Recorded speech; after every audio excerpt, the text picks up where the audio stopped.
اینم اون قسمتیه که فکر کنم که شما تو گوگل ارث دیدید، یه محوطه بسیار بزرگیه که توش یه ساختمون داره و یه بیگ لاتی هست، یه محوطه خیلی بزرگی که شما، اونی که من تو وبسایت دیدم که میگفتن این متعلق به شرکت پالینور، یه محوطه بزرگه. نه، if you see it's just junk, you know.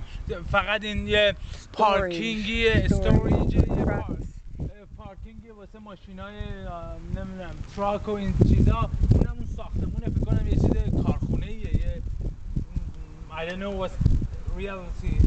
Anyhow, it's not Paulinur.